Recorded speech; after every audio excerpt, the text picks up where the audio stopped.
Tech ലോകത്തു നിന്നുള്ള വാർത്തകൾ. 10 വർഷത്തിനുള്ളിൽ ഇന്ത്യ സ്വന്തം ബഹിരാകാശ നിലയം സ്ഥാപിക്കുമെന്ന് കേന്ദ്ര സഹമന്ത്രി ജിതേന്ദ്ര സിംഗ്.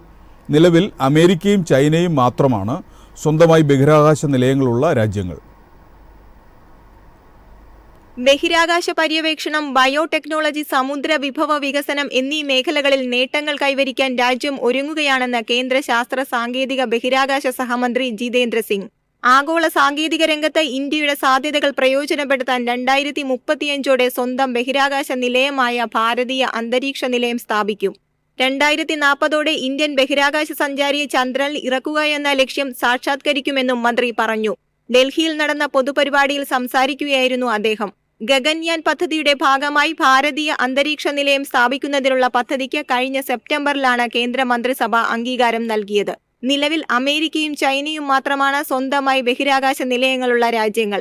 ബഹിരാകാശ പര്യവേക്ഷണ ശ്രമങ്ങൾക്കൊപ്പം സമുദ്ര പര്യവേക്ഷണം ലക്ഷ്യമിട്ടുള്ള ആഴക്കടൽ ദൗത്യത്തിലും രാജ്യം ശ്രദ്ധ കേന്ദ്രീകരിക്കുന്നുണ്ടെന്ന് മന്ത്രി കൂട്ടിച്ചേർത്തു. News desk MyFin TV. ഇന്ത്യയുടെ ഡിജിറ്റൽ പേയ്മെന്റ് സംവിധാനം അന്താരാഷ്ട്ര ശ്രദ്ധയാകർഷിക്കുന്നു. ജനുവരി മുതൽ നവംബർ വരെ 223 ലക്ഷം കോടി രൂപയുടെ ഇടപാടുകളാണ് UPI വഴി നടന്നത്. ഇന്ത്യയുടെ ഡിജിറ്റൽ പേയ്മെന്റ് സംവിധാനം ആഗോളതലത്തിലും ശ്രദ്ധ നേടുകയാണ്. നിലവിൽ UAE, Singapore, Bhutan, Nepal, Sri Lanka, France, Mauritius തുടങ്ങിയ പ്രധാന വിപണികൾ ഉൾപ്പെടെ 7 രാജ്യങ്ങളിൽ UPI പ്രവർത്തിക്കുന്നുണ്ട്. ബാങ്ക് അക്കൗണ്ടുകൾക്കിടയിൽ തൽക്ഷണ പണമിടപാട് നടത്തുവാൻ ഉപയോക്താക്കളെ അനുവദിക്കുന്ന ഒരു ഡിജിറ്റൽ പേയ്മെന്റ് സംവിധാനമാണ് UPI. National payment corporation of India 2016 ആരംഭിച്ച UPI ഒന്നിലധികം ബാങ്ക് അക്കൗണ്ടുകളെ ഒരൊറ്റ മൊബൈൽ ആപ്ലിക്കേഷനിലേക്ക് യോജിപ്പിച്ചു. ഈ സംവിധാനം തടസ്സമില്ലാത്ത ഫണ്ട് കൈമാറ്റം, മർച്ചന്റ് പേയ്മെന്റുകൾ, പിയർ ടു പിയർ ഇടപാടുകൾ എന്നിവ നടത്താൻ സഹായകമാണ്.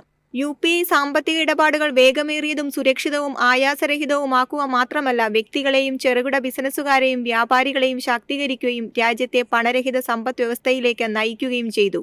2024 ഒക്ടോബറിൽ 16.58 ബില്യൺ സാമ്പത്തിക ഇടപാടുകളിലൂടെ UPI 23.49 ലക്ഷം കോടി രൂപ പ്രോസസ് ചെയ്തു. ധനമന്ത്രാലയത്തിന്റെ കണക്കുകൾ പ്രകാരം 2023 ഒക്ടോബറിലെ 11.40 ബില്യൺ ഇടപാടുകളിൽ നിന്ന് 45% വളർച്ചയാണ് 2024 രേഖപ്പെടുത്തിയത്. 632 ബാങ്കുകളെ UPI പ്ലാറ്റ്ഫോമുമായി ബന്ധിപ്പിച്ചിട്ടുണ്ട്. News desk MyFin TV. മൊബൈലിലും ഡെസ്ക്ടോപ്പിലും പുതിയ കോളിംഗ് ഫീച്ചറുകൾ അവതരിപ്പിച്ച് വാട്സാപ്പ്. കോളുകൾ കൂടുതൽ സൗകര്യപ്രദമാക്കുന്നതിന്റെ ഭാഗമായാണ് പുതിയ ഫീച്ചർ അവതരിപ്പിച്ചത്. ഉപഭോക്താക്കൾക്കായി വീണ്ടും ഇതാ പുതിയ ഫീച്ചറുമായി വാട്സ്ആപ്പ്. വീഡിയോ വോയിസ് കോളുകളിലാണ് പുതിയ ഫീച്ചർ അവതരിപ്പിച്ചിരിക്കുന്നത്. കോളുകൾ കൂടുതൽ സൗകര്യപ്രദമാക്കുന്നതിന്റെ ഭാഗമായാണ് ഈ നീക്കം. ഡെസ്ക്ടോപ്പിൽ നിന്നോ മൊബൈലിൽ നിന്നോ വാട്സ്ആപ്പ് കോളുകൾ ചെയ്യുമ്പോൾ കൂടുതൽ വ്യക്തതയും നിലവാരവുമുള്ളതാക്കാൻ പുതിയ ഫീച്ചർ വഴി സാധിക്കുമെന്ന് കമ്പനി അവകാശപ്പെടുന്നു. ഉയർന്ന നിലവാരമുള്ള വീഡിയോ കോളുകളും വാട്സ്ആപ്പ് വാഗ്ദാനം ചെയ്യുന്നുണ്ട്. നിലവിൽ ഏതെങ്കിലും ഗ്രൂപ്പിൽ നിന്ന് വോയിസ് അല്ലെങ്കിൽ വീഡിയോ കോളിന് ശ്രമിച്ചാൽ അത് ആ ഗ്രൂപ്പിലെ എല്ലാ അംഗങ്ങളെയും ഉൾപ്പെടുത്തിയുള്ളതാകും. എന്നാൽ പുതിയ ഫീച്ചർ ഉൾപ്പെടുത്തുന്നതോടെ ഗ്രൂപ്പിലെ തിരഞ്ഞെടുത്ത അംഗങ്ങളെ മാത്രം ഉൾപ്പെടുത്തി കോൾ ചെയ്യാനാകും. ഡെസ്ക്ടോപ്പിൽ നിന്ന് എളുപ്പത്തിൽ കോളുകൾ ചെയ്യാനും ലിങ്ക് ക്രിയേറ്റ് ചെയ്യാനും പുതിയ ഫീച്ചർ വഴി സാധിക്കും. News desk MyFin TV. ടിക്ടോക്കിന് അമേരിക്കയിൽ നിരോധനം. ട്രംപ് ടിക്ടോക്കിന് രക്ഷകനാകുമെന്ന് പ്രതീക്ഷ. ചൈനീസ് ആപ്പായ ടിക്ടോക്ക് ജനുവരി 19 മുൻപ് ഏതെങ്കിലും അമേരിക്കൻ കമ്പനിക്ക് വിൽക്കുകയോ പ്രവർത്തനം അവസാനിപ്പിക്കുകയോ ചെയ്യണമെന്നാണ് നിലവിലുള്ള നിർദ്ദേശം. ടിക്ടോക്ക് ക്രിയേറ്റേഴ്സ് നിലവിൽ മറ്റ് പ്ലാറ്റ്ഫോമുകളിൽ അക്കൗണ്ട് തുടങ്ങിയ ശേഷം തങ്ങളുടെ ഫോളോവേഴ്സിനെ ക്ഷണിക്കാൻ തുടങ്ങിയിരിക്കുന്നു. നിരോധനത്തിൽ ഫോണിൽ നിലവിലുള്ള ആപ്പിന് കുഴപ്പം പറ്റുകയോ വെബിൽ ഇല്ലാതാകുകയോ ഇല്ല. പക്ഷേ ഹോസ്റ്റിംഗ് കമ്പനികൾക്കും ആപ്പിൾ, ഗൂഗിൾ പോലെയുള്ള ആപ്പ് സ്റ്റോറുകൾ വിതരണം ചെയ്യുകയോ അപ്ഡേറ്റ് ചെയ്യുകയോ ചെയ്താൽ പിഴ നേരിടേണ്ടിവരും. ഫെഡറൽ കോടതി ബൈഡൻ ഭരണകൂടത്തിന്റെ തീരുമാനം ശരിവെച്ചുവെങ്കിലും അവസാനമായി ഒരു അപ്പീൽ സുപ്രീം കോടതിയിൽ സമർപ്പിച്ചിരിക്കുകയാണ് ടിക്ടോക്കിന് പിന്നിൽ പ്രവർത്തിക്കുന്ന ചൈനീസ് കമ്പനിയായ ബൈഡാൻസ്. നിയുക്ത പ്രസിഡന്റ് ഡൊണാൾഡ് ട്രംപ് അധികാരത്തിലെത്തുന്നത് ടിക്ടോക്കിന് ഗുണകരമായേക്കാമെന്ന വിലയിരുത്തലുകളുമുണ്ട്. പ്രചാരണവേളയിൽ ഇത്തരമൊരു സൂചനയും ട്രംപ് നൽകി. News desk MyFin TV.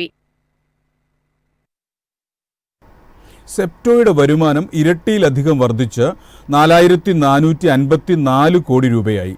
ഏകീകൃത വരുമാനത്തിൽ 120% വർധന. ക്വിക്ക് കൊമേഴ്സ് യൂണിക്കോണായ സെപ്റ്റോയുടെ 2024 സാമ്പത്തിക വർഷത്തിലെ ഏകീകൃത വരുമാനം 120% വർദ്ധിച്ച് 4,454 കോടി രൂപയായി. വളർച്ചയുണ്ടായിട്ടും ഈ വർഷത്തെ അറ്റ നഷ്ടം 2023 സാമ്പത്തിക വർഷത്തിലെ 1,272 കോടിയിൽ നിന്ന് 1,249 കോടി രൂപയായി കുറഞ്ഞു. നഷ്ടം വരുമാനത്തിന്റെ 1% കുറഞ്ഞു എന്നത് നേട്ടമാണെന്ന് കമ്പനി അവകാശപ്പെട്ടു. 2024 സാമ്പത്തിക വർഷത്തിലെ സെപ്റ്റോയുടെ മൊത്തം ചെലവ് 72% ഉയർന്ന് 5,747.21 കോടി രൂപയായി. അതേസമയം കമ്പനിയുടെ മൊത്ത വ്യാപാര മൂല്യം $1 ബില്യൺ കവിഞ്ഞു. ലിങ്ക്ഡിൻ പോസ്റ്റിൽ സിഇഒ ആദിത്യ പാലിച്ച കമ്പനിയുടെ ഭാവിയിൽ ആത്മവിശ്വാസം പ്രകടിപ്പിച്ചു. ഞങ്ങളുടെ വളർച്ചയുടെ വേഗത നിലനിർത്താൻ ഞങ്ങൾ പ്രതിജ്ഞാബദ്ധരാണ്. ഉടൻ തന്നെ ലാഭം കൈവരിക്കാൻ പര്യാപ്തമായ നിലയിലാണ് അദ്ദേഹം പറഞ്ഞു.